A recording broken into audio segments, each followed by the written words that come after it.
panahon nga ang putling ebanghelyo gihagit sa mga hiwi nga pagtulunan.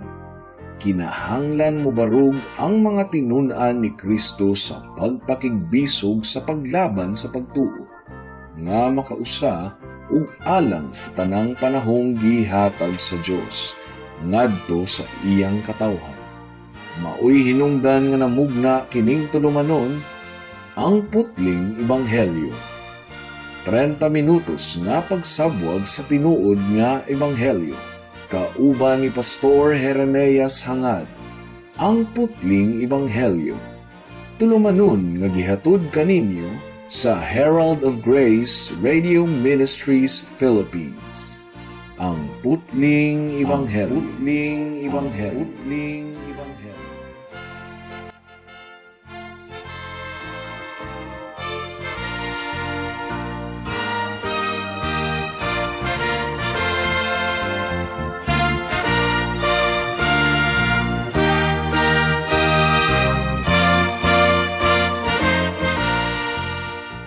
Mayong hapon Mabinay, mayong hapon Negros Oriental, Negros Occidental, Guimaras, Dumaguete City, ug kutob sa tanang gidala sa Ginoo sa pagpaminaw ni ining atong programa nga giuluhan og ang putling ebanghelyo. Kini ang inyong igsuon og higala sa kahanginan, si Pastor Jeremias Lauri Hangad sa Herald of Grace Radio Ministries Philippines. Dinuyugan sa iglesia nga nag-sponsor ni ining atong programa, ang Salitran Covenant Bible Church sa Barangay Salitran, Dakbayan sa Dasmariñas, Probinsya sa Cavite. Ang atong teksto ning takna sa kahaponon makita sa Mateo Kapitulo 3, versikulo 7 hangtod sa 12. Ang giingon diri, sa pagkakita ni Juan nga may daghang Pariseyo ug Saduseyo nga nanuol kaniya aron magpabunyag, giingnan niya sila, mga bitin, kinsay nagsulti kaninyo nga makalikay kamo sa taliabot nga paghukom sa Dios? Ipakita ninyo nga naghinulsol na kamo sa inyong mga sala, pinaagi sa inyong buhat. Nagdahom ba kamo nga kay kaliwat kamo ni Abraham, maluwas kamo? Sultihan ko kamo, makahimo ang Dios sa pagkuha ni ining mga bato aron himuong mga anak ni Abraham. Gani giandam na sa Dios ang atsa aron iputol sa mga kahoy diha sa mga gamot. Ang tanang kahoy nga dili mamunga og maayong bunga, putlon og isugnod sa kalayo. Ako nagbunyag kaninyo pinaagi sa tubig aron pagpakita nga naghinulsol og mibiya na kamo sa inyong mga sala. Apan ang muanhi sunod kanako, magbunyag kaninyo pinaagi sa Espiritu Santo ug sa kalayo. Siya mas gamhanan kay kanako ug dili ako angay bisan gani sa pagbitbit sa iyang sandalyas. Naggiok siya ug nagpalid aron lainon ang uhot gikan sa mga lugas. Tigumo niya ang mga lugas didto sa kamalig, apan ang mga uhot iyang sunugon sa kalayo nga dili mapalong. Mateo Kapitulo 3, versikulo 7 hangtod sa 12. Una sa tanan, atong tan-awon ang pangutana ni Juan Bautista. Ang giingon diri, sa pagkakita ni Juan nga may daghang Pariseyo ug Saduseyo nga nanuol kaniya aron magpabunyag, giingnan niya sila, mga bitin, kinsay nagsulti kaninyo nga makalikay kamo sa taliabot nga paghukom sa Dios? Sigurado ako nga ang mga Pariseyo ug mga Saduseyo nakurat kaayo sa sinultihan ni Juan Bautista ngadto kanila. Tungod kay kasagara, ang mga tawo nga nangandoy nga makabaton og daghang mga followers maghinay-hinay man sa ilang sinultihan aron dili mamiya ang mga namati kanila. Ug mao na kini ang uso sa atong panahon karon. Ang mga magwalali maglikay og hisgot sa sala sa mga tawo, maglikay og wali mahitungod sa tunglo ug kapungot sa Dios.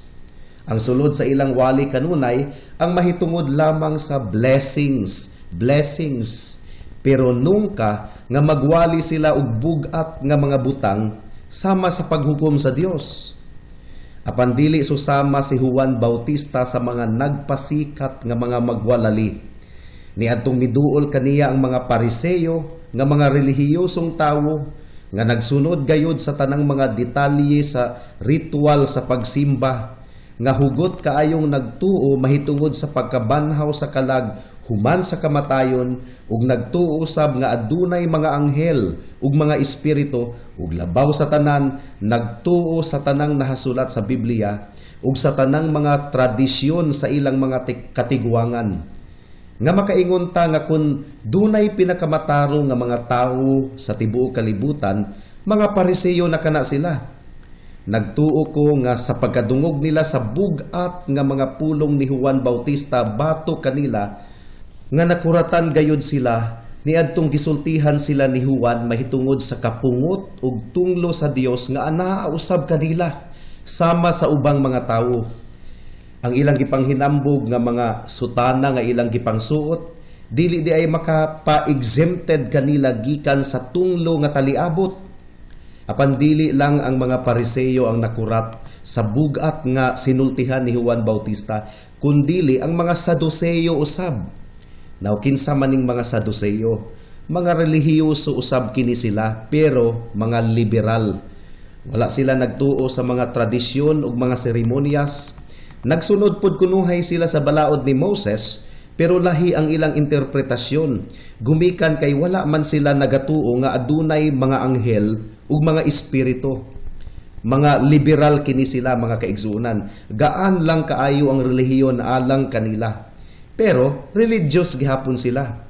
Ug ngadto kanila nagwarning pod si Juan Bautista mahitungod sa taliabot nga tunglo sa Dios batok kanila. Ma-imagine ako nga mas pilion paunta sa mga Pariseyo ug Saduseyo nga makiglantugi kang Juan Bautista apan nagwali hinuon si Juan mahitungod sa taliabot nga tunglo sa Dios. Basin og gusto nilang makigdiskurso mahitungod sa mga doktrina ug mga kalainan taliwala sa sekta sa Pariseyo ug Saduseyo kung unsang maistorya ni Juan mahitungod niini. Apan wala na nag-usik-usik pa og panahon si Juan alang sa paghisgot niini. Ang bugtong punto nga gihisgutan ni Juan mao ang topic nga most of the time ginaisip nato nga angayan lamang isulti ngadto sa mga immoral, kawatan, kriminal ug uban pang daotang tawo sa katilingban. Pero wala siguro nila damha nga sila pod giingnan ni Juan nga mulikay sa taliabot nga paghukom sa Dios kay kundili maalaot gayud sila. So si Juan nagpabili niining maong topic. Giandam na niya ang atsa aron iputol sa gamot sa mga kahoy o gipasidaan niya ang mga tigpakaaron ingnon nga mga relihiyoso nga mulikay sa tunglo sa Dios alang sa ilang kinabuhi. Or else, walay kalainan ang ilang dangatan sa ubang mga daotang tawo. Dili kini mao ang estilo sa pagwali nga ganahang paminawon sa iyang mga tigpaminaw apan wala na kini tagda pa ni Juan. Wala siya magwali sa kung unsay gusto sa mga tawo nga iyang iwali, kundili iyang gilitok ang tinuod nga bugat nga pulong sa Dios nga sa pagkatinuod lang mao ang ikaayo kanila. Mao nga nagwali si Juan una sa tanan mahitungod sa tunglo ug kapungot sa Dios. Ug ikaduha, nagwali siya mahitungod sa pamaagi nga makalikay gikan ni anang maong tunglo. So kuning duha mao ang pagahisgutan nato ning takna sa kahaponon. Una, mga kahigalaan, pamalandungan nato ang dako kaayong pagkaalaot nga mudangat sa mga tawo nga dili makalikay sa tunglo ug paghukom sa Dios. Mao kini ang tunglo sa Dios nga magpabilin sa matag tawo nga daotan. Sumala sa giingon sa Biblia, ganahan man ang mga tawo niini nga kamatuoran o dili. Klaro kaayo ang giingon sa Salmo kapitulo 7 bersikulo 11 nga ang Dios nasuko sa mga daotan kada adlaw. Ug ang giingon sa Juan kapitulo 3 bersikulo 18 nga ang tanan nga mutuo sa anak dili silutan. Apan kadtong dili mutuo kaniya gisilutan na kay wala man siya mutuo sa bugtong anak sa Dios. Ug dugang pa ang Juan kapitulo 3 bersikulo 36 nagaingon, apan ang dili mutuo sa anak dili makabaton sa kinabuhing dayon, magpabilin hinuon kaniya ang kapungot sa Dios hangtod sa kahangturan. Apan kini nga tunglo, temporaryo pa kini nga suspendido karon. Ug mao ni ang hinungdan nganong ang mga tawo wala naghatag og pagtagad sa tunglo sa Dios karon o sa tunglo sa Dios sa taliabot. Apan hinaot nga makita ninyo nga dili kini magpabiling suspendido hangtod sa kahangturan. Moabot ra gayud kini ugma damlag, una sa adlaw sa kamatayon ug sa kinatibuk-an niini sa adlaw sa paghukom. Ug inigbubo sa Ginoo sa iyang kapungot sa adlaw sa paghukom, magpabili na gayud kini hangtod sa kahangturan. Mao kini ang tunglo nga gihisgutan ni Juan Bautista ug mauusab kini ang atong pamalandungan karon. Ang una nakong maistorya mahitungod ni ining taliabot nga tunglo, mao nga kini makatarunganon lamang gayod ug gikinahanglan kaayo. Kay ngano man, kung dunay Dios, dili siya makatugot nga ang sala mulabay lamang nga dili masilutan. Kung Dios gayud siya ug maghuhukom sa tibuok kalibutan, kinahanglan nga aduna siya hilabihang pagdumot sa tanang pagkadautan.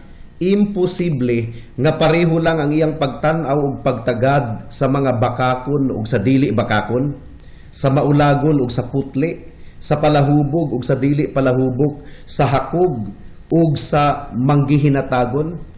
Kanang maong matang sa Dios, angayan lamang nga tamihiran sa mga katawhan. Apan ang tinuod nga Dios, mga kahigalaan, kung nasabtan gayud nato kung unsa siya, tinuod gayud nga nagdumot siya sa sala. Dulumtanan gayud kaayo ang tanang pagkadautan sa iyang putli ug balaan nga pagka-Dios. Kung kikinahanglan nga adunay mga balaod nga nagdumala sa iyang mga binuhat, gikinahanglan usab nga ang sala kinahanglang silutan, ug ang tanang paglapas ug pagsupak adunay makatarunganon nga silot. Unsa may giingon sa Mateo kapitulo 12 bersikulo 36, ang giingon dire, sa matag pulo nga dautan nga gilitok sa mga tawo, manubag sila niini sa adlaw sa paghukom. Ug sa matag buhat nga dautan, kinahanglang mubarog sila sa korte sa langit aron manubag niini. Ayaw ninyo hunahuna, mga kahigalaan, nga kung maghisgot kita mahitungod sa tunglo sa Dios, ginalarawan nato ang Dios ingon nga diktador ug abusadong pangulo. No. Natural lamang ang iyang pagsilot sa sala gumikan sa iyang pagkabalaan nga nagdumot sa sala. For example, kung mo inom ka og hilo, makamatay ka na. O kung mo pasulabi ka sa imong paghubog-hubog, o nagpasulabi ka sa tambok ug mantikaon nga mga pagkaon, o nagpasulabi ka sa imong pagkahugawan, sigurado gayud nga magsakit ka. Ingon ini usab ang sala. Mo resulta gayud kini sa tunglo sa Dios batok kanimo. Imposibleng dili kini mahitabo. Gipamulong na kini sa Dios. Ang iyang giingon, ang langit ug yuta mahanaw, apan walay bisag usa ka kudlit sa balaod sa Dios nga mulabay hangtod nga dili kini matuman. Ug usa ka bahin ni ana nga balaod mao nga gi-require niini nga pagasilutan gayud sa Dios ang tanang kasalaanan ug kalapasan ug kahiwian. Ug kun karon sa bubong panahon gipostpone pa sa Dios ang pagbubo sa kinatibuk-an niyang kasuko, naghangyo ako kaninyo, mga kahigalaan, nga dili ninyo baliwalaon ug ipakagaan ang tunglo ug paghukom sa Dios.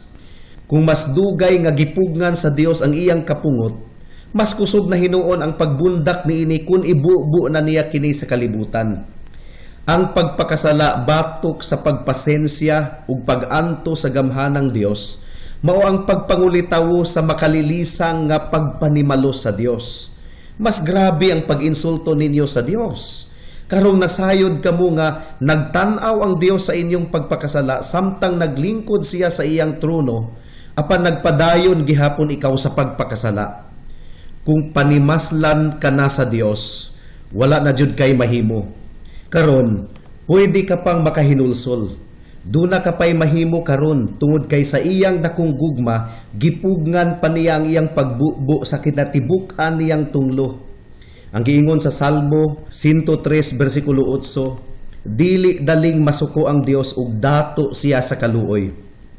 apan susama sa dakong dam nga nagpugong sa daghang tubig sa suba. Kung mahugno na gani kini sa kabugat na sa tubig, maanod gayod ang mga kabalayan sa dakong baha nga mamugna niini.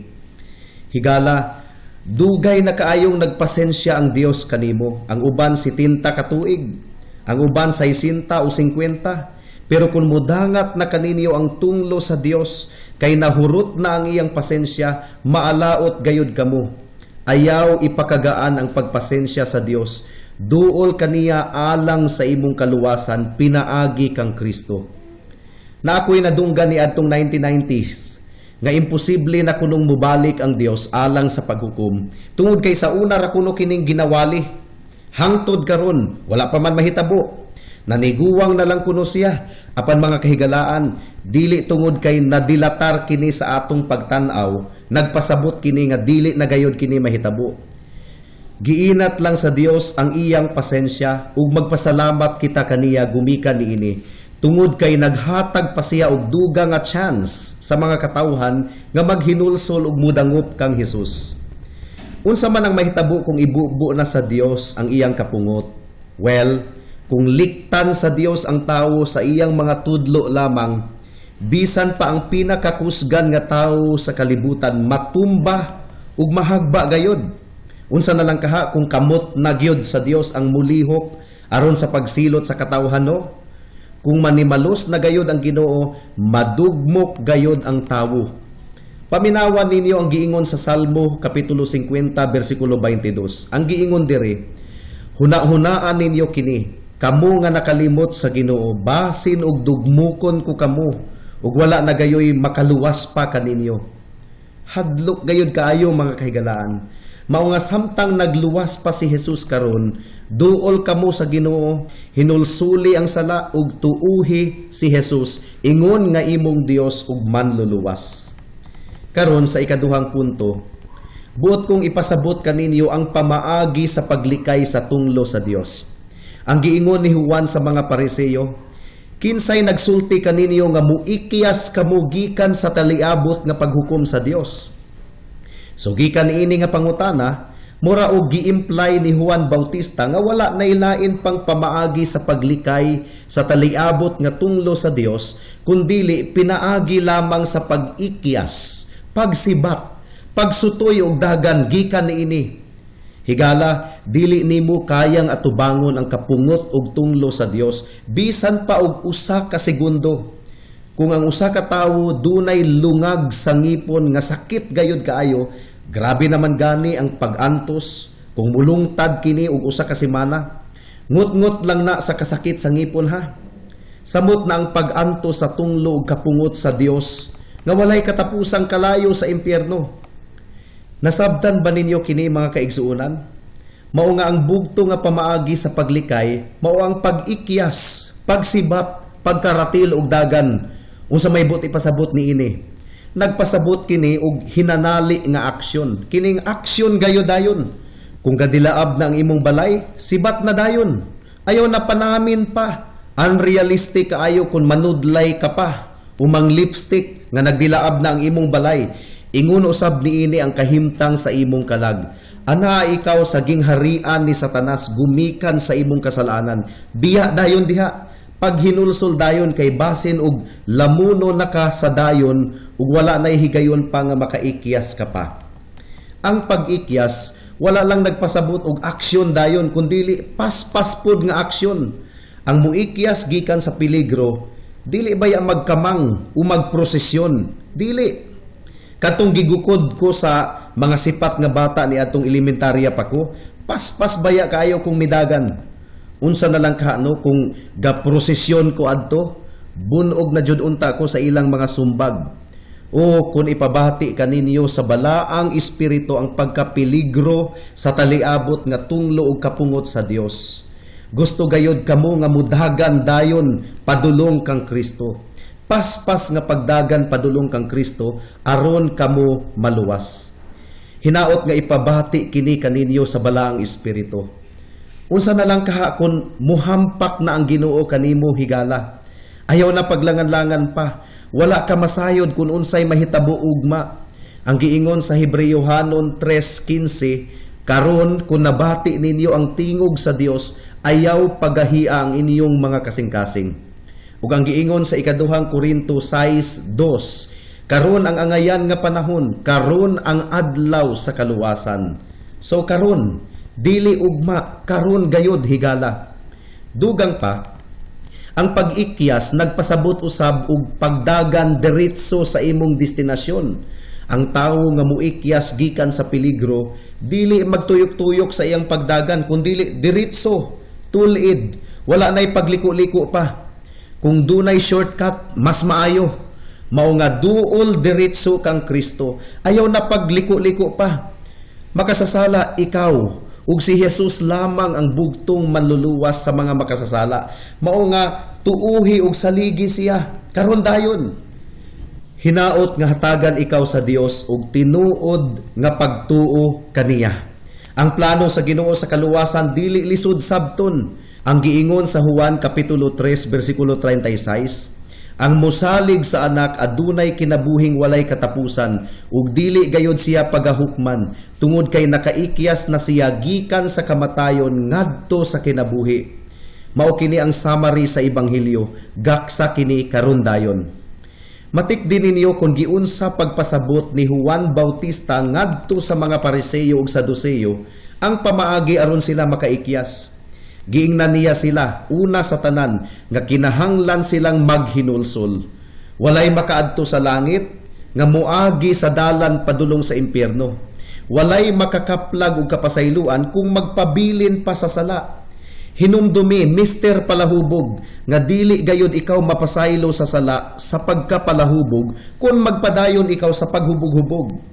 Ayaw pagdahom, Mr. Tigpanapaw, o Mr. Kawatan, o Mr. Bakakon, nga mapasaylo ikaw kung magpadayon ikaw sa dautan mong binuhatan. Ang paghinulsol mao ang pamaagi sa pag-ikyas sa tunglo sa Dios. Kinahanglang adunay paghinulsol, ug kini nga paghinulsol kinahanglan nga praktikal. Adunay makitang ebidensya. Tan-awan ninyo kung giunsa kini pagpasabot ni Juan Bautista sa Mateo 3:8. Ang giingon diri, ipakita ninyo nga naghinulsol na kamo sa inyong mga sala pinaagi sa inyong buhat. So, kinahanglang adunay ebidensya. Kinahanglang bulagan nimo ang sala. Dili pwedeng magpabilin kamong nagkahinigugmaay. Dayon, gidugang pagayod ni Juan Bautista sa pag-ingon ni adtong mga Pariseo ug Saduceo nga kinahanglan nilang buhian ang sipyat nga paglaom nga dugay na nilang gikuptan. Ang giingon sa Mateo 3:9, nagdahom ba kamo nga kay kaliwat kamo ni Abraham maluwas kamo?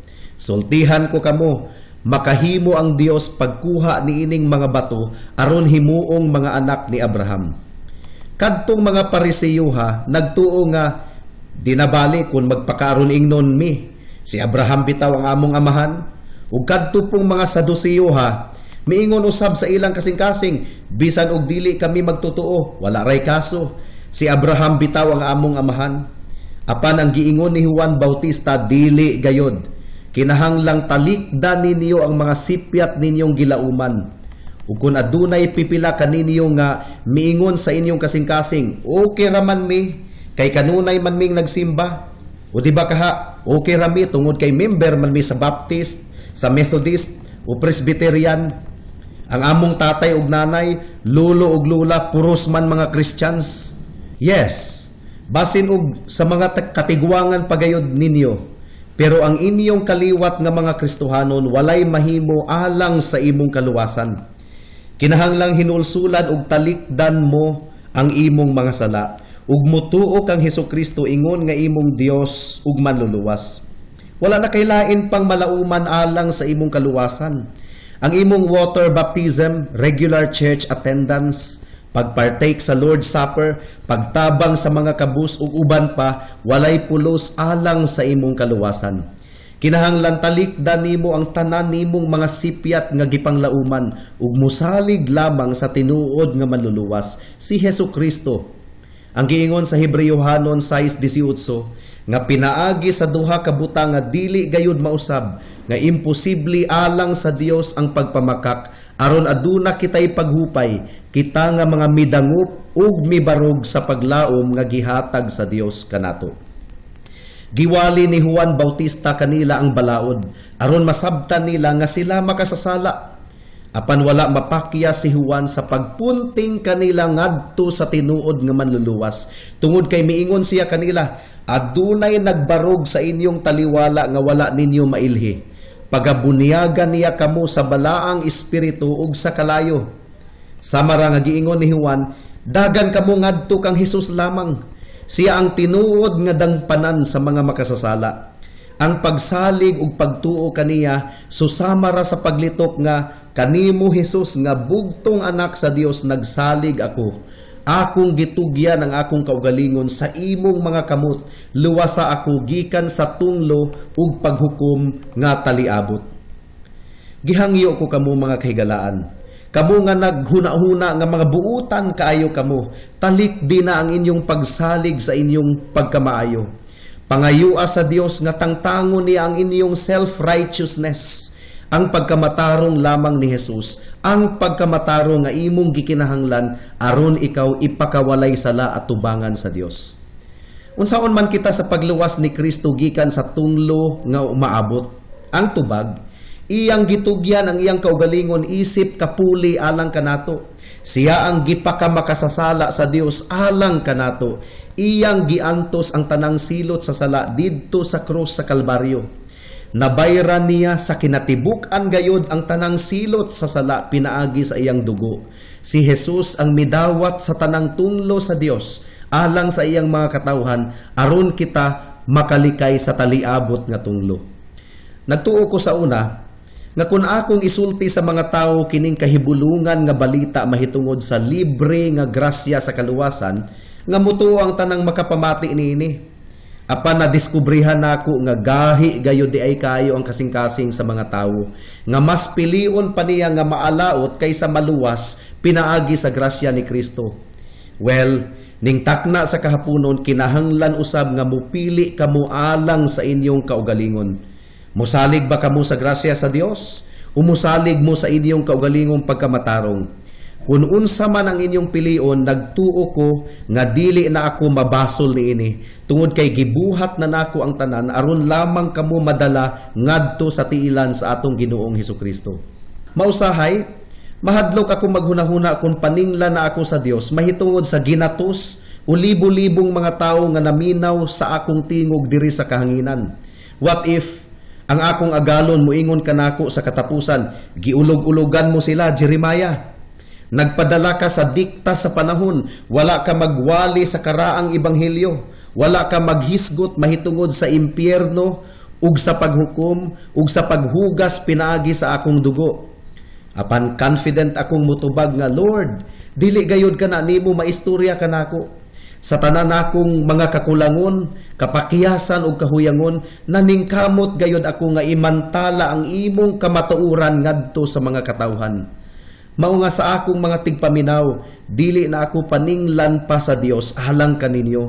Kung adunay usa kaninyo nga mubalibad ug musalikway kang Kristo, wala na ako'y tulubagon pa alang sa tunglo nga inyong masinatian sa adlaw sa paghukom. Kamo na ang mag-igo kung gusto ninyong mag-suicide sa inyong kalag. Apan wala na ako'y kalabutan pa niana. Sa pagkakaroon, magpadayon gihapon ako sa paghangyo kaninyo. Ikiyas gikan sa taliabot nga tunglo ug paghukom sa Dios. Ikiyas pinaagi sa pagbiya sa inyong kasalanan ug sa pagsalig kang Hesus ingon nga inyong manluluwas. Ug buhata kini karon dayon, karon mismong taknaa. Tungod kay basin ug wala na kamoy higayon pa sa pagbuhat niini unya o ugma. Hinaot nga ang Dios sa iyang walay katapusang kaluoy maghatag kaninyo sa grasya aron kamo makatuo ug makasalig kang Hesus. Amen ug amen. Hangtod dinhi lang kita taman sa atong pagtuon karong taknaa tungod kay wala na kitay oras pa. Ako kamong padayon nga giimbitar sa pagpaminaw niining atong programa sa matag Miyerkules alas 6 hangtod sa alas 6:30 sa hapon dinhi sa Power 102.1 RFM. Daghang salamat.